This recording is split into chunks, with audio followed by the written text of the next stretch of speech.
Fala pessoal, tudo bem? Sejam bem-vindos então mais uma vez ao nosso canal aqui, ao DM Medical English. Vamos lá então, seguindo com as nossas dicas de inglês voltadas aí para profissionais da área da saúde, né, pessoal? Nosso medical field or healthcare professionals, tá? Profissionais da área da saúde. Vamos lá. Deixa eu só colocar aqui para você, beleza? Então, na nossa última dica, a gente estava falando de um artigo da Scientific, né? Tá? Que era about the microplastic in the air, in our air. Se você ainda não assistiu a primeira parte, tá? Então, só dá uma olhadinha aí na nossa playlist, tá? Que certamente você vai ter aí, tá, o vídeo 1 para você, a parte 1, que daí ali eu trabalho mais o texto em si, né, um artigo ali da Scientific, e aí aqui vamos explorar um pouquinho a parte dos aspectos gramaticais, tá, gente? Uma coisa muito legal da gente destacar sempre é a parte relacionada a verbos, né, seja tempos verbais, modos verbais, ou porque não as vozes verbais, né? Então aqui a gente vai falar um pouquinho hoje de vozes verbais, voz ativa e voz passiva. Então vamos pegar um contexto aqui, né? With recent studies having established the presence of nano and microplastic particles and respiratory systems of both human and bird populations. Isso aqui nós havíamos, né, trabalhado já no nosso último vídeo, tá, gente, do texto, tá? Então, qual é a dica aqui? Olha só, coloquei aqui para você. In scientific and formal writing, né? Então, numa escrita mais científica e formal, tá? A gente vai aumentar um pouquinho a espessura aqui, fica melhor, tá? O que que acontece, ó? The passive voice is often used to focus on the action or the result rather than the doer, tá? Vamos lá, o que que acontece? Quando a gente usa a voz passiva, a diferença aqui, ela é bem parecida, barra quase igual, barra idêntica, à voz passiva, a diferença de voz ativa e voz passiva no português, tá? O que que normalmente, comumente nós falamos? Nós falamos que voz ativa, o sujeito ele pratica ação, voz passiva ele sofre ação. Eu não gosto muito assim dessa coisa de pratique, sofre, porque enfim, né? Eu brinco que parece sertanejo universitário, sofrência, aquela coisa toda. Não que eu não gosto, adoro, tá? Mas assim, ó, o que que acontece, tá, pessoal? Na verdade, a grande diferença, e isso serve para o português também, se você não sabe, eu sou prof de português também, tá? O que que acontece? Voz ativa, a ênfase, nós temos ali um sujeito ativo. Então, de fato, a ênfase acaba sendo dada àquele sujeito, tá? Né? Então, o ser sobre o qual se fala alguma coisa ou o ser que está praticando uma determinada ação. Na voz passiva, a ênfase, o foco é muito mais na ação do que na pessoa que a pratica, tá? Por isso que a gente tem o chamado, né, sujeito passivo. Por isso que aquele que pratica a ação na voz passiva não é o sujeito, é o que a gente chama de agente da passiva ou agente paciente, tá?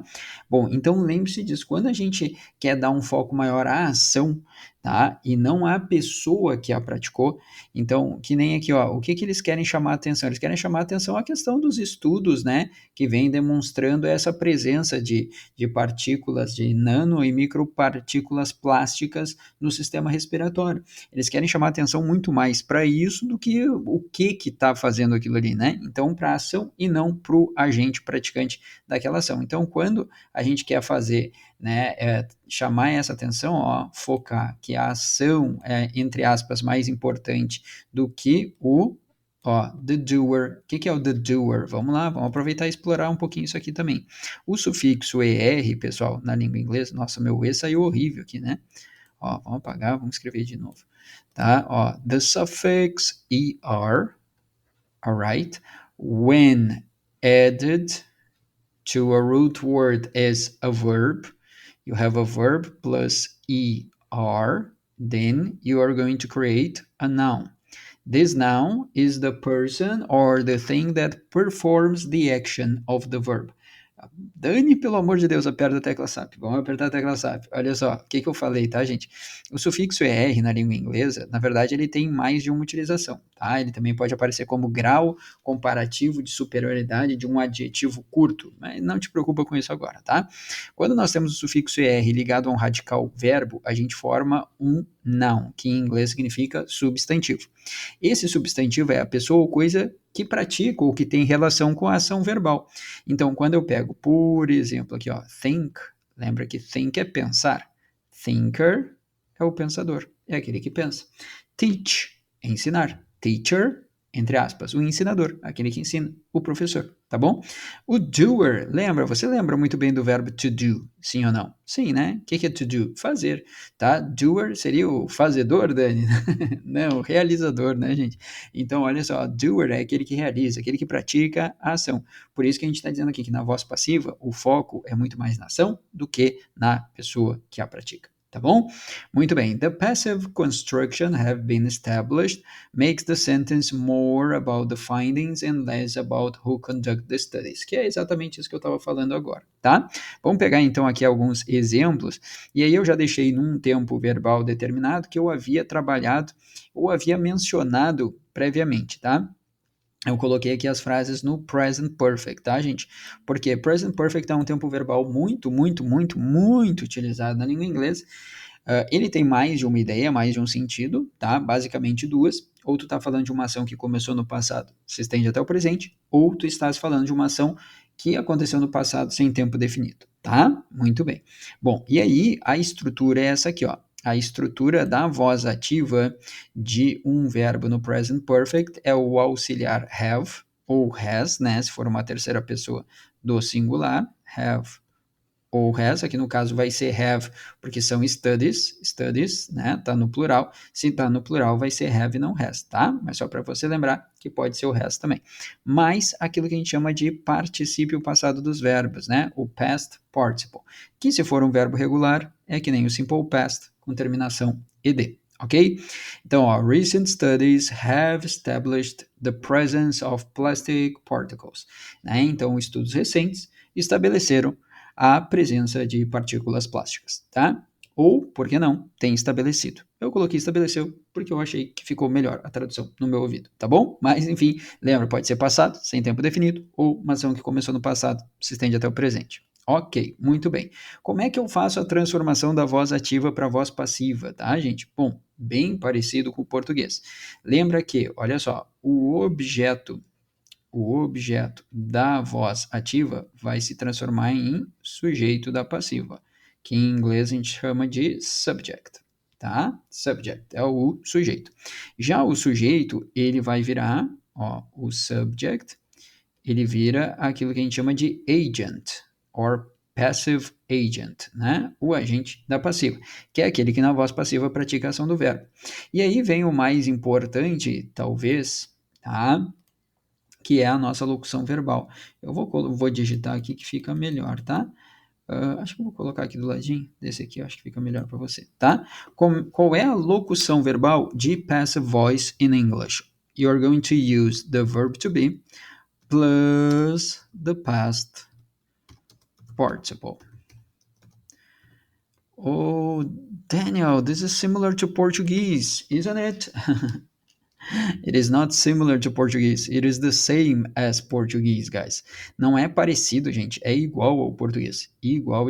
No português, a voz passiva também é formada por uma locução verbal, que é o verbo ser ou estar mais o particípio passado, tá? Mesma coisa aqui. Verb to be plus past participle. Só toma cuidado que esse cara aqui, ele sempre concorda com a voz ativa, né? Com the active voice. Como assim, Dani? Vamos lá. Olha só que legal, tá? Tu tem have established. Tu já sabe que have established é present perfect, certo? Ou seja, olha que legal. O teu verb to be aqui, ele tem que estar no present perfect. Has been. Mais o particípio passado, ó. Mais o past participle. É assim que a gente forma voz passiva, tá? Claro, né, pessoal? Aqui são dicas, eu estou revisando, retomando, né?